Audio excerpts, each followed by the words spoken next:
Hi everyone, Mr. Melhorn coming to you from the Gettysburg battlefield. We're here to talk about day one of the Gettysburg battle, and it all took place on the western side of town. It all began just down the street towards Chambersburg.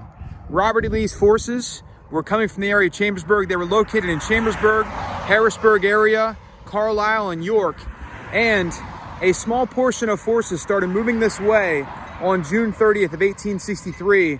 And then on the morning of July 1st, they encountered the first scouts or the advance guard of the Union Army. At 7:30 a.m. down that street, down towards Chambersburg, well, closer towards Chambersburg, just about a mile down the road from here, Marcellus Jones fired a shot. All he was trying to do was make sure that everybody from the Union knew that the Confederates were coming. And then from there, this guy right here, John Buford, the cavalry commander for the Union, he heard that shot and they realized that the Confederates were on their way.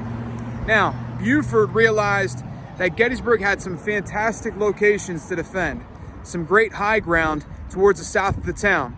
But all he had right here was his cavalry. And so he needed to find a way to hold out as long as he possibly could to make sure that the Union could hold that high ground.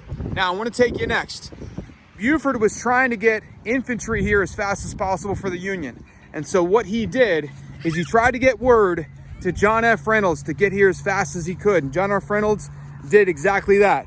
And he shows up around 9 a.m. and he gets his troops here, but yet John F. Reynolds ends up falling upon this field. About 15 minutes into the action at 10:15 in the morning, he takes a bullet to the back of the neck as he's trying to rally his men forward, and then he falls lifeless on the field. The Union tried to hold out as best they could. Now, they lost this day, and as you look upon the field, the Confederates are to the left of your picture here, and they go the entire way down to that second tree line. And the Union is to the right of our picture here towards the tree line you see here in the distance. So the Union's down there. They're charging back and forth. Each side is trying to wrestle for control of this field. And eventually around 4 o'clock, the Union starts retreating. They are outnumbered by 7,000. They're down 27,000 to 20,000. And eventually, more Confederates start coming in from the area of Harrisburg towards the north of here. And they get towards the Union's right flank. And as the Union starts to get flanked and they started getting attacked from the rear, they decide to retreat.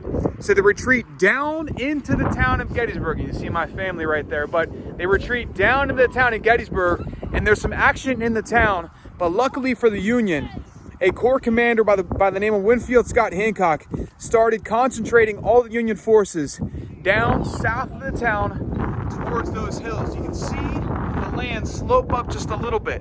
So Winfield Scott Hancock realized that that's the best place to defend. We better get our troops there. And that's exactly what he did. And so the Union, they retreat at the end of this day. They retreat down into the town, but yet they still had the best ground for day two.